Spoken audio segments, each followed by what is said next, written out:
오늘은 일상의 하나님, 이 제목으로 말씀을 전하려고 합니다. 남편을 아주 일찍 한 가난한 여인이 있었습니다. 남편은 일찍 그를 떠나갔고 남편이 그에게 남겨준 선물은 아주 어린 유아인 아이를 키우는 그런 어렵고 힘든 상황이었습니다. 어느 날 그녀는 돈 10,000원을 들고 아이의 분유가 떨어졌기 때문에 분유를 사려고 동네 가게에 나갔습니다. 분유 한 통을 들고 계산대에서 분유의 값을 계산하려고 보니 분유의 가격이 16,000원이었습니다. 그의 손에 든 10,000원으로는 이 분유를 살 수 없어서 힘없이 돌아서는 아기 엄마 앞에 주인은 그 분유통을 원래 진열대에 제자리에 갖다 놓으려고 하다가 일부러 분유통을 바닥에 떨어뜨렸습니다. 그리고 힘없이 나가는 아기 엄마를 불렀습니다.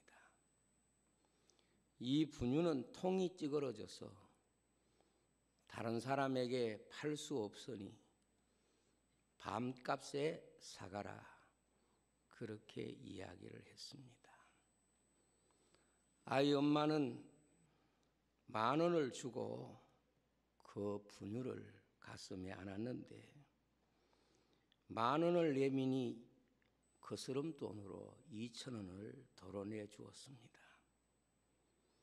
아이 엄마는 아기가 먹을 분유를 살 수 있어서 너무도 다행스럽게 생각하면서 돌아갔고 가게 주인은 8,000원으로 한 가정을 행복하게 하고 자기의 마음 속에 지금까지 어떤 행복보다도 큰 행복감을 경험하게 되었다 하는 이야기입니다.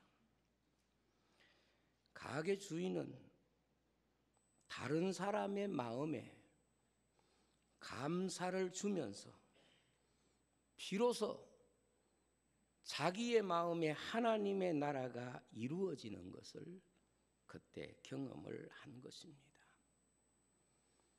지금까지 그는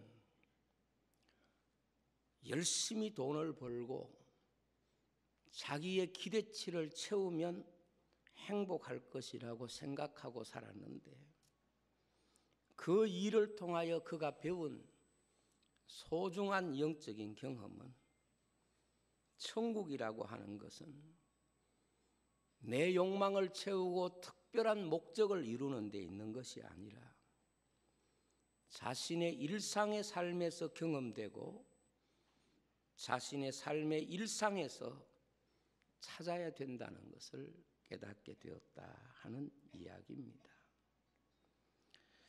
사람의 삶에는 누구나 특별한 삶이 있고 일상의 삶이 있습니다.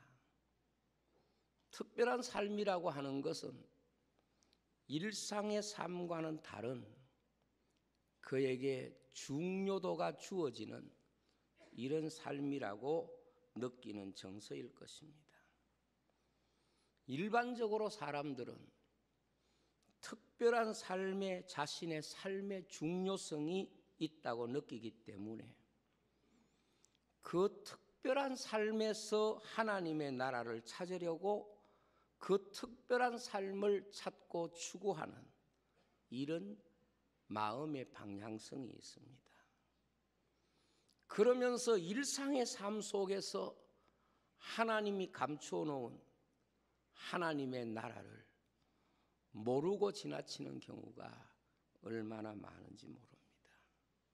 예를 들면 결혼식은 인생에게 아주 특별한 상황입니다. 그러나 결혼을 하고 가정을 이루고 가정 생활을 하는 것은 일상적인 삶이 됩니다. 아기가 잉태되고 탄생하는 것은 부모에게 아주 특별한 사건입니다. 그러나 그 아기가 양육되는 것은 그 부모에게 일상의 삶이 됩니다. 하나님은 결혼 같은 특별한 상황에서 많은 사람들에게 주인공이 되고 많은 사람들에게 박수를 받고 많은 사람의 부러움을 받는 그것을 통하여 하나님의 나라를 발견하게 하는 것이 아니라 오히려 그의 가정생활 일상적인 삶에서 하나님의 나라를 발견하게 하시는 분이십니다. 우리는 특별한 삶에 항상 초점을 맞추고 그 삶을 통해서 자신의 천국을 설명하려고 하는 경향들이 참 많이 있습니다.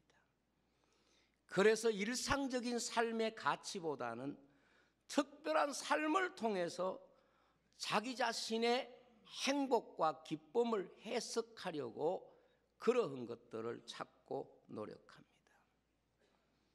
자신이 행복하지 못한 이유는, 내게 하나님의 나라가 설명되지 않는 이유는 내 삶에 특별한 것이 없기 때문에 그렇다고 생각하고 일상의 삶을 오히려 권태롭게 생각하는 경향들이 있습니다.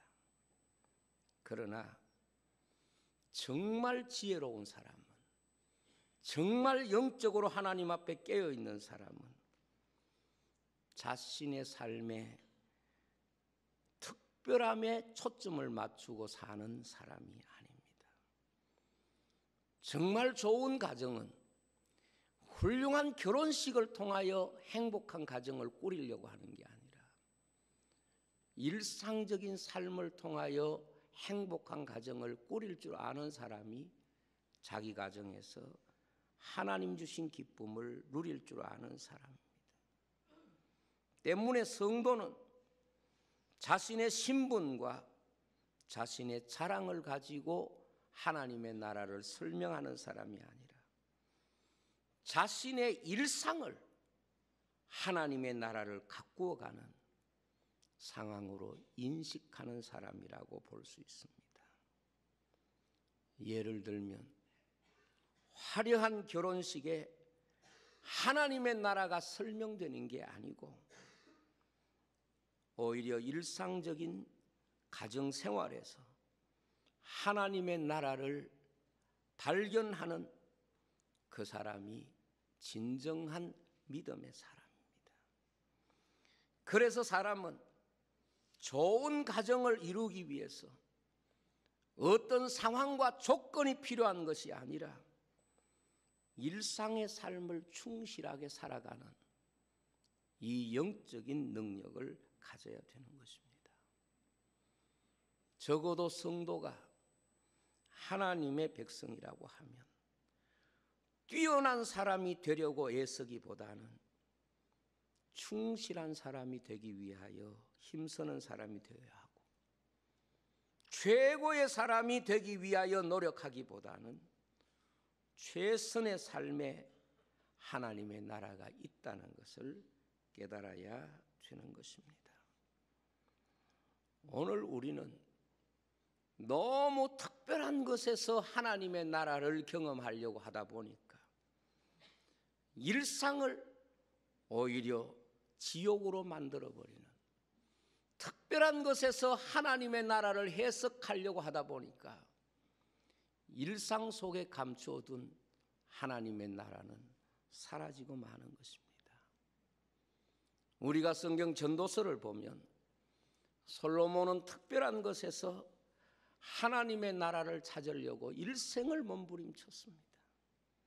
그러나 솔로몬이 깨달은 것이 무엇입니까? 자기가 이 세상 사람들이 특별하다고 생각하는 모든 것을 다 손에 쥐어봤지만 그곳에는 하나님의 나라가 없었다. 바람을 잡는 것과 같았다. 하나님의 나라가 그런 특별한 것에 있는 것이 아니었다. 이것이 솔로몬의 고백입니다. 오히려 하나님의 말씀을 일상 속에 지키고 살아가는 바로 그 삶에 하나님의 거룩한 나라가 해석되고 하나님 주신 말씀을 따라 사는 그것이 하나님 나라를 이루어가는 가장 소중한 삶이었다는 것을 고백하고 있습니다. 우리는 뛰어난 요리사가 만든 음식에서 음식의 천국을 경험하려고 합니다. 그러나 음식의 천국은 뛰어난 요리사가 만든 음식에 있는 것이 아니라 평생 일상에서 우리에게 음식을 만들어준 어머니나 아내의 음식에서 그 하나님의 나라의 감동을 느껴야 합니다.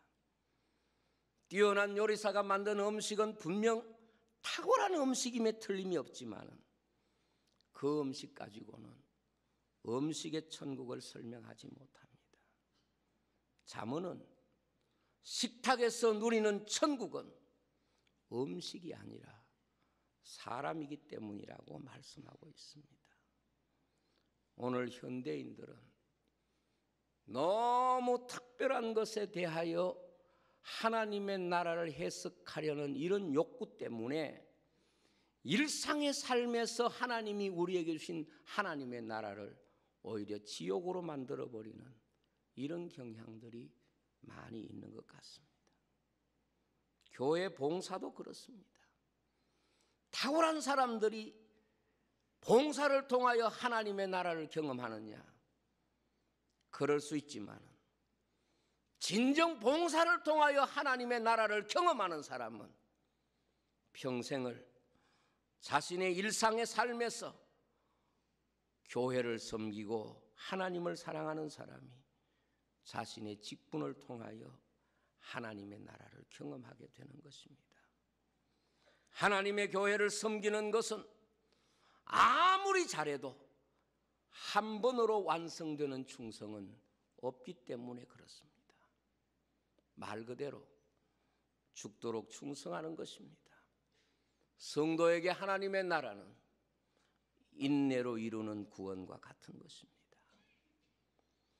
오늘 현대교회가 상업화된다는 말을 많이 듣고 하기도 합니다. 상업화가 무엇입니까? 전문화되는 것을 말합니다. 다시 말하면 교회가 가정과 같은 교회가 아니라 식당과 같은 교회가 되어가고 있다. 그렇게 쉽게 해석할 수 있습니다. 이런 교회가 되면 특별한 것을 보고 누리는 것은 맞지만 이런 교회가 되어질수록 일상의 가치를 상실한 교회가 되고 일상의 가치를 상실한 교회는 결코 하나님의 나라를 경험할 수 없는 교회가 되는 것입니다.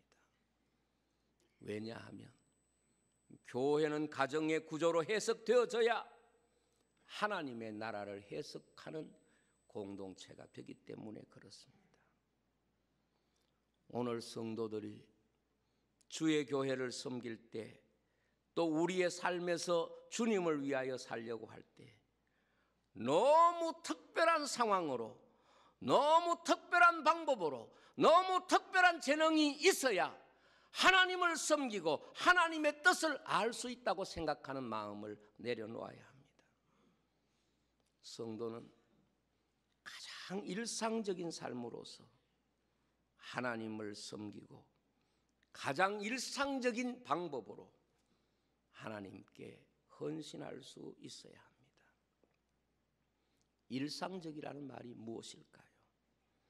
일상적인라는 말은 내 있는 그대로 하나님께 최선을 다하는 것입니다.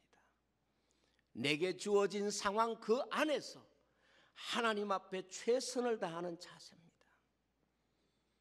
우리가 성경에 예수님이 말씀하신 하나님의 나라의 그 귀한 교훈들은 일상 속에 있었다는 사실을, 일상을 통하여 하나님의 나라가 해석되고 있다는 것을 우리는 기억해야 됩니다. 사람이 정말 부끄러운 것은 재능이 없거나 재능이 부족한 것이 아니라 자기에게 있는 재능이 하나님께 쓰임받지 못하는 것입니다. 내가 가지고 있는 것들이 하나님 앞에 쓰임받지 못한다고 하면 바울의 표현대로 그것은 아무런 의미가 없고 배설물과 같은 그런 가치와 의미를 지니게 되는 것입니다.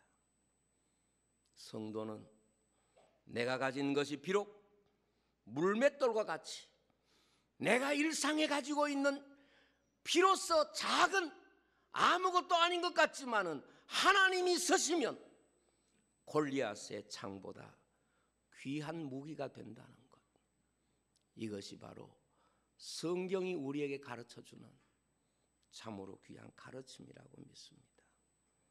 바울 사도는 은사에 경쟁하고 그것 때문에 시험받는 고린도 교회를 향하여 이렇게 말합니다. 형제들아, 너희의 부르심을 보라. 육체를 따라 지혜 있는 자가 많지 않고 능한 자가 많지 않고 문벌 좋은 자가 많지 않다. 하나님께서는 세상에 미련한 것들을 택하사 지혜 있는 것을 부끄럽게 하고 세상의 약한 자들을 택하사 강한 자를 부끄럽게 하고 세상의 천한 자와 멸시받는 것과 없는 자들을 택하여 있는 것들을 폐하려 하시나니 이는 아무 육체라도 하나님 앞에 자랑하지 못하게 하려 하심이라 그랬습니다.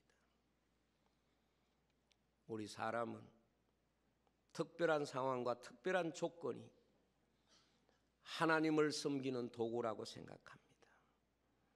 그러나 하나님 나라를 섬기는 기준은 그의 일상을 하나님 앞에 드릴 수 있는가 하는 이 물음에 답할 수 있어야 합니다. 다르게 말하면 하나님이 보시는 충성의 기준은 인간이 가진 세상적인 자격이 아니라 하나님 앞에 자신의 일상의 삶을 드릴 수 있는 그 사람을 하나님이 받으시는 것입니다. 이런 면에서 우리가 성경 룻기서는 너무도 우리에게 소중한 교훈을 주고 있는 말씀입니다. 룻기에 나오는 주인공 룻은 세상적인 조건을 다 잃어버린 사람입니다. 어느 쪽으로 봐도 그를 쓸만한 환경과 조건은 전혀 없는 사람입니다. 그의 인생에서 삶이라고 하는 것은 희망도 없고 출구도 없고 광야에 홀로 버려진 사람과 같습니다. 그러나 룻이 이방인이잖아요.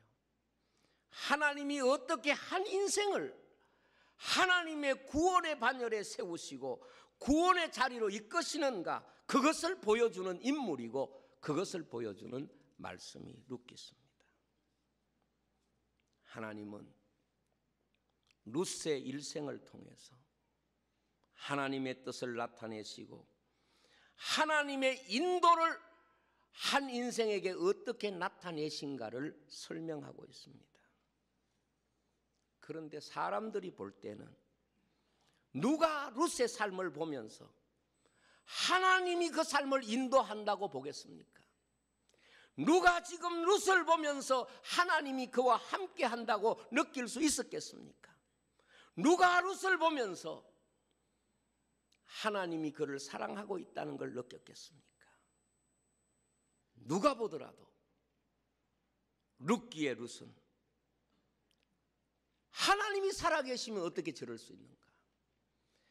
하나님이 살아계신다면 어떻게 인생을 저렇게 처참하게 한 인생의 삶을 모두 무너뜨리게 할 수 있을까?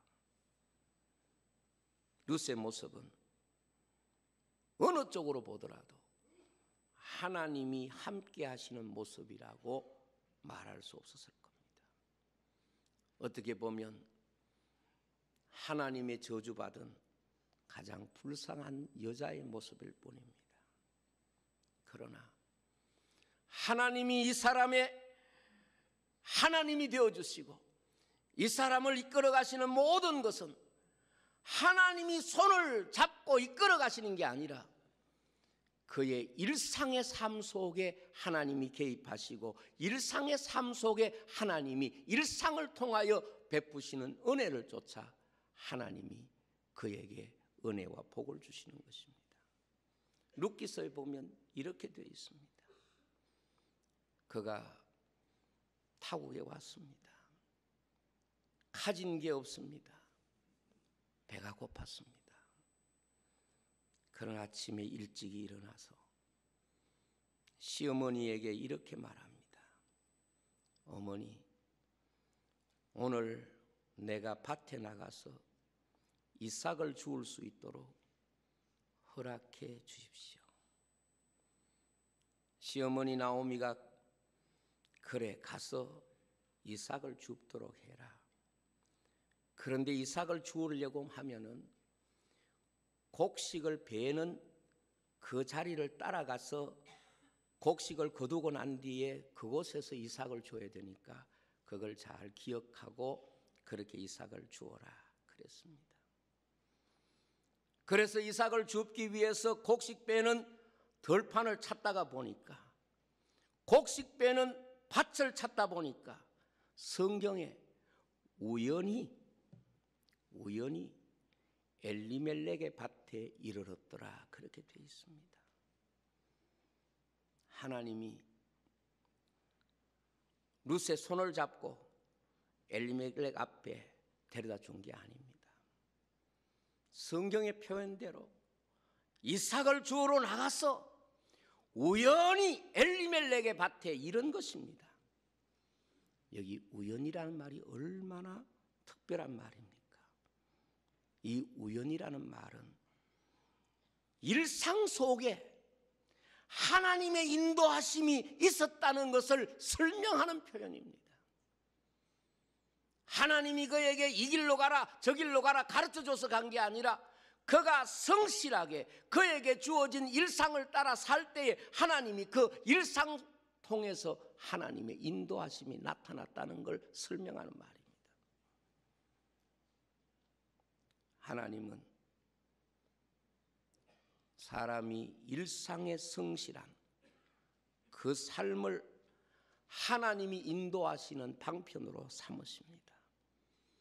한 인생의 일상적인 성실한 삶을 통하여 하나님의 뜻을 나타내시고 하나님의 나라가 그 인생 속에 개입되는 것을 보여주는 겁니다.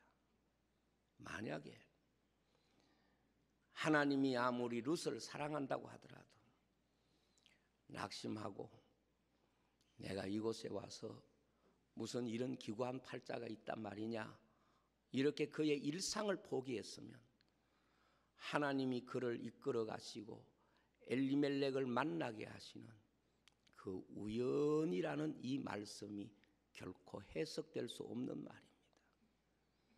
여러분, 우리는 하나님의 인도를 받는 것을 뭐 어디 가서 기도받고 어디 가서 특별히 무슨 계시받고 어디 가서 특별히 누가 가르쳐주고 지시해서 그렇게 하나님의 인도를 받는다고 생각해서는 안 됩니다. 하나님의 인도를 받는 가장 적극적인 방식은 우리의 일상의 삶을 바르게 사는 것입니다. 왜냐하면 하나님은 우리의 일상을 하나님이 이끌어 가시는 인도의 방편으로 삼고 우리의 일상을 하나님께서 하나님의 뜻을 해석하시는 중요한 도구로 삼으시기 때문에 그렇습니다. 많은 사람들이 신앙생활을 하면서 자기의 일상의 삶에는 하나님을 향한 최선이 없고 말씀이 없으면서도 하나님의 뜻을 묻고 하나님의 인도를 따르려고 하는 이런 영적인 모순을 가지고 신앙생활하는 경우가 많습니다. 여러분, 하나님의 선하신 인도하심을 받기를 진정으로 원한다면 여러분들의 일상의 삶이 하나님 앞에 늘 최선을 다하는 삶, 일상의 삶이 하나님이 보시기에 아름다운 삶이 되어야 하나님은 우리의 일상을 통하여 하나님의 은혜와 복을 주실 줄로 믿습니다. 그것을 또 보여주는 것이 창세기 24장의 말씀입니다. 아브라함이 늙어서 이제 아들 이삭에게 짝을 맺어주기 위해 종을 고향으로 보내는 이야기가 나옵니다. 아브라함은 이제 이삭에게 짝을 지어주면 그의 생애는 거의 끝이 나는, 자기 인생 가운데 가장 마지막에 하는 것이 바로 이삭의 짝을 지어주는 그 일이었습니다. 아브라함은 나이 많은 종에게 이 중요한 임무를 맡깁니다. 독자 이삭을 위하여 배필을 구해오라 하는 것입니다. 아브라함은 그 종에게 그 과정을 잘 이야기하고, 그리고 종은 주인의 뜻을 받아들이고 그렇게 하겠다는 맹세를 아브라함에게 하고 떠납니다. 그런데 종은 낙타 10마리를 풀어서 주인이 준 온갖 귀한 선물을 낙타에 싣고 먼 길을 떠납니다. 그런데 이 종은 그 먼 길을 떠나면서 아직까지 하나님의 인도를 받아야 되는데 무엇이 하나님의 인도인가를 자기 마음속에 결정할 수가 없었습니다. 그에게 풀리지 않는 것은 주인이 보내서 하나님이 짝지어주는 배필을 데리고 오라 그러는데 어떻게 그 짝을 찾을 수 있을까? 이게 종의 마음속에 근심이었습니다. 그런데 그가 주인의 친척인 나홀이 사는 성에 이르렀을 때 해가 지는 저녁이었습니다. 낙타 10마리를 메어놓고 우물가에서 쉬고 있으면서 그 시간에 동네 여인들이 물을 깃기 위하여 나오는 그때 하나님 앞에 이렇게 기도합니다.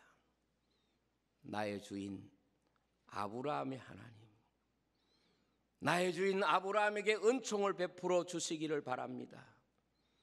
내가 이곳에 있다가 물을 기르기 위해서 나오는 여인들을 보고 물을 좀 달라고 하고, 그리고 어떤 소녀가 그 제안을 쾌히 승낙하고 내게 물 줄 뿐만 아니라 낙타에게도 물을 주겠습니다 라고 말하면 그 소녀가 내 주인 아들 이삭의 아내 될 사람으로, 하나님이 지정해 주신 사람으로 알겠나이다, 이렇게 기도하고 기다렸습니다.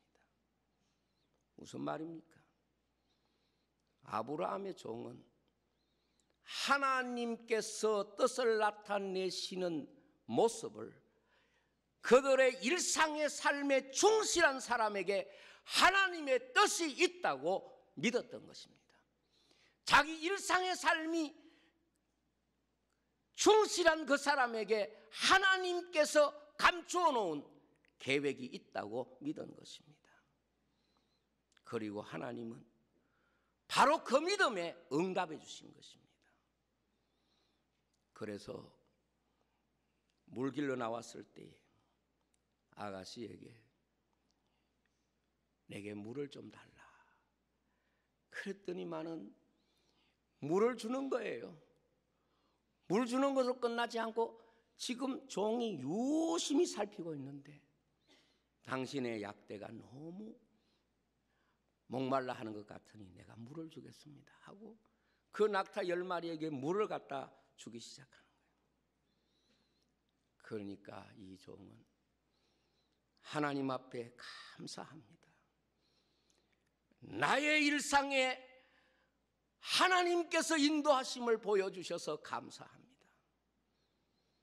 여러분, 리브가가 아브라함 가정에 오는 것이나 룻이 이스라엘 백성 되는 것이나 다 같이 하나님의 언약의 자리에 외방에 있었던 사람이 들어오게 되는 이런 동일한 모습을 보여줍니다. 무엇입니까? 리브가가 만약에 하나님께서 정한 배필이라고 해도 그가 일상의 삶이 바르지 못하고 일상의 삶이 충실하지 못하고 일상의 삶이 겸손하지 못했다면 그에게서 나타날 하나님의 뜻은 없는 것입니다. 하나님은 그를 통하여 하나님의 뜻을 나타내실 수가 없는 것입니다. 아브라함에게 그가 리브가를 데려간 모든 과정까지 특별한 게 없습니다. 하나 다른 것은 리브가는 처음부터 마지막까지 그의 일상이 그가 할 수 있는 최선의 삶이었다는 그 한 가지가 우리에게 분명하게 보여지는 것입니다. 오늘 많은 사람들이 하나님의 뜻을 물으면서 자신의 일상을 버리고 있습니다. 특별한 것에 하나님의 뜻을 물으면서 자신의 일상을 지옥으로 만들어버립니다. 하나님의 뜻을 물어야 할 자신의 일상을 버려두고 다른 것으로 하나님의 인도를 받으려고 합니다. 성경에 누가 그런 사람이 있습니까? 리브가는 아브라함의 종에게 이렇게 말합니다. 우리 집에는 짐승이 먹을 여물도 넉넉하고 또 묵고 갈 방도 있습니다. 사실 리브가가 나 며느리 되겠습니다. 나 찾으러 왔습니까? 내가 기다렸습니다. 이겁니까? 전혀 아닙니다. 그는 자신이 일상을 가장 바르게 사는 모습을 보여줬을 뿐입니다. 그런데 그것이 하나님이 인도하는 방식이고 그것이 그가 하나님의 뜻을 발견하고 쫓아가는 방식일 뿐입니다. 많은 사람들이 하나님이 뜻을 보여주시면 나 순종하겠습니다. 하나님이 가르쳐주면 충성하겠습니다. 그게 맞는 말입니까? 아니잖아요. 우리에게 주어진 삶의 최선을 다하는, 우리 일상에서 하나님 앞에 최선을 다하는 것이 하나님이 나를 이끌어 가시는 삶을 사는 것입니다. 그러므로 하나님의 인도를 받은 모든 사람들의 삶의 특징은 사람 보기에도 그의 삶의 일상이 얼마나 특별하고 얼마나 그 일상이 충실했던가 하는 걸 알 수 있습니다. 우리가 성경의 요셉을 봅니다. 하나님은 어릴 때에 요셉에게 꿈을 주어서 하나님의 계획을 분명히 보여주었어요. 그런데 요셉에게 공부하거라, 그리고 성공해라, 그리고 애굽의 총리 되라, 한 번도 그러한 기회를 주시지도 않고 그런 방식으로 요셉을 이끌지 않습니다. 요셉은 종으로 있을 때도 그의 일상에서 최선을 다합니다. 감옥에 들어갔을 때도 그에게 주어진 일상에 최선을 다합니다. 그리고 그가 애굽의 총리가 되었을 때 비로소 하나님의 인도하시는 방식이라는 게 그의 일상을 최선을 다하는 그것이 하나님이 인도하시는 방식이라는 걸 우리에게 보여주는 거예요. 다윗도 마찬가지입니다. 성경에 누가 자기의 일상을 저버렸는데 하나님께서 그에게 뜻을 보여주시고 하나님께서 그 인생을 이끌어 가십니까? 많은 사람들이 내게 은혜 주시면, 내게 복 주시면 이런 말을 합니다. 어떤 사람은 내가 이번만 성공하면, 내가 조금만 물질적으로 자유가 있어지면, 내가 조금만 성공하면 이제부터 주의 일을 하겠습니다. 그래서 주의 일을 하는 사람이 있습니까? 없습니다. 주님은 우리가 특별한 사람이 되어서 하나님의 거룩한 뜻을 이루기 위한 이런 식으로 우리를 이끌어가는 게 아니라 우리의 일상을 가지고 우리를 받으시는 분이십니다. 주님 마지막 날 양과 염소를 모으고 그리고 그들을 나누시면서 양에게는 하나님의 나라를 상속하라, 염소에게는 예비된 불꽃에 들어가라 그랬습니다. 여기 나누는 기준이 무엇입니까? 다른 것 없습니다. 그들의 일상에 대한 주님의 평가입니다. 지극히 작은 자에게 하지 아니한 것이 내게 하지 아니한 것이고 지극히 작은 자에게 한 것이 내게 한 것이다. 이게 주님의 말씀입니다. 우리는 부자와 나사로에 나오는 부자처럼 내가 이 세상에 성공하고 내가 이 세상에서 많은 것을 누리고 그것이 마치 하나님의 나라를 경험하는 것처럼 생각하는 이런 교만을 내려놓아야 합니다. 내 집 앞에 내 일상 속에 내가 얼마나 충실하게 살았느냐, 그것을 주님은 물으시는 것입니다. 그렇습니다. 우리의 일상을 통해서 내가 주님을 섬기고 있다는 것을 우리 주님께 드려야 합니다. 주님은 우리의 일상을 통하여 우리를 받으시고 일상을 통하여 우리의 믿음을 받으시는 분이세요.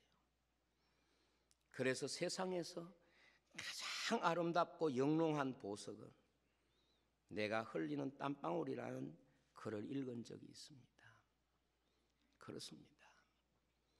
오늘 우리가 이 세상을 살아가면서 일상의 하나님을 우리가 경험하지 못하면 어떻게 우리가 그 하나님을 말할 수 있겠습니까? 솔로몬은 사람이 추구하는 최고의 가치들을 다 누려봤습니다. 다 얻어봤습니다. 심지어 1000명의 여자를 얻어봤습니다. 세상에서 제일 좋은 집에서 살아봤습니다. 그런데 그것이 천국이 아닙니다.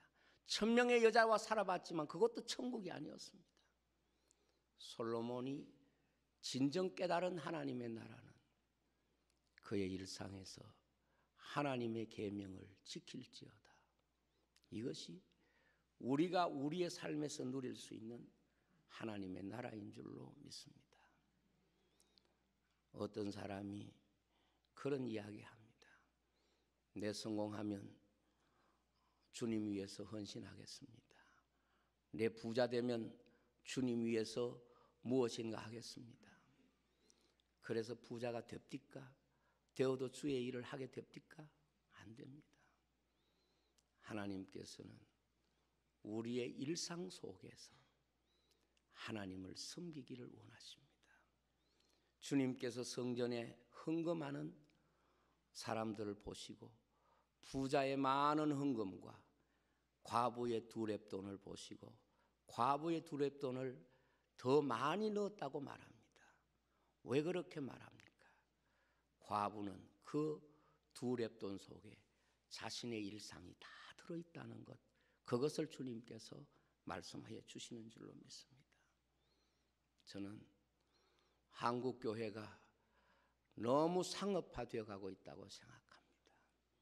마치 교회에 여러 가지가 마치 식당의 메뉴처럼 사람의 입맛에 맞고 사람의 눈에 맞고 사람이 원하는 것을 얻을 수 있는 것처럼 보여집니다. 그러나 여러분, 교회는 하나님 앞에 우리의 일상을 드릴 수 없다면 그 교회는 하나님 앞에 산제사를 드리는 진정한 교회가 될 수가 없습니다. 여러분, 하나님은 우리의 일상을 통하여 하나님이 함께 하신다는 걸 기억해야 됩니다. 그렇기 때문에 우리의 일상이 늘 하나님 앞에 최선을 다하는 것이 바로 그곳에 하나님의 인도가 있고 내가 일상을 통하여 하나님 앞에 충실한 것이 그 속에 하나님의 인도하심이 있는 것입니다. 룻이 베들레헴에 왔을 때 누가 하나님이 그를 인도했다고 말할 수 있겠습니까? 완전히 실패한 인생입니다. 완전히 불쌍한 인생이고 하나님이 버린 한 인생의 정년처럼 보입니다. 그러나 자기 인생 가운데 그토록 처참한 상황인데 불구하고 그는 그 자리에 일어나서 자신의 일상을 회복시킵니다. 일상을 건강하게 삽니다. 그 속에 하나님이 우연히 엘리멜렉의 밭에 이르렀더라. 그 우연이라는 말은 재수 좋게 그런 뜻이 아니라 최선을 다하는 자를 통하여 그 최선이 하나님의 인도가 되게 하신다는 걸 우리에게 보여주는 겁니다. 리브가가 그날 좀 싫었습니다. 나는 물길로 안 갈래. 또 물길로 왔을 때 내 물을 좀 다오 할 때에 잡수세요 주고 끝나서 버렸으면 아브라함의 종은 이 사람은 하나님이 정한 사람이 아니구나 생각했을 텐데 그 일상에서 최선을 다하는 게 하나님의 인도하심이 나타나는 상황이라는 걸 우리에게 보여주는 것입니다. 저는 대한민국의 교회가 이 대한민국의 교회가 대통령을 내고 부자를 내고 성공한 사람을 냈다고 해서 교회를 영화롭게 한다고 절대로 그렇게 보지 않습니다. 우리의 일상의 삶에서 우리가 최선을 다하면 하나님은 우리의 일상 속에 하나님의 놀라운 은혜와 뜻이 나타나게 될 줄로 믿습니다. 요셉이 애굽에서 한 번이라도 여기서 기다려봐라, 여기서 참아봐라, 네게 희망이 있을 것이다 이렇게 말씀하지 않으세요. 하나님께서 요셉을 이끌어가는 방식이 뭔가 하면 그는 어디에 갔으나 하나님 앞에 최선을 다하는데 그 최선이 하나님 앞에 일상의 최선이 하나님의 뜻을 이루는 과정이었다는 것을 알 수 있습니다. 오죽했으면 종으로 있을 때는 주인이 그에게 열쇠를 맡기고 감옥에 있을 때는 전옥이 그에게 열쇠를 맡기고 모든 사물을 다 맡겼다는 것을 생각해 보면 그의 일상이 하나님의 인도를 받는 중요한 과정이라는 것을 우리에게 보여주는 것입니다.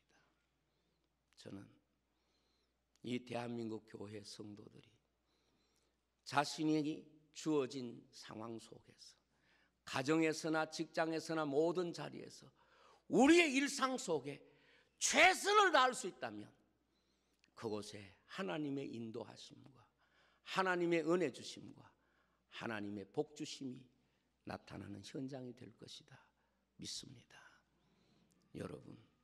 여러분의 일상 속에 하나님의 은혜가 나타날 수 있기를 주의 이름으로 축복합니다. 기도하겠습니다.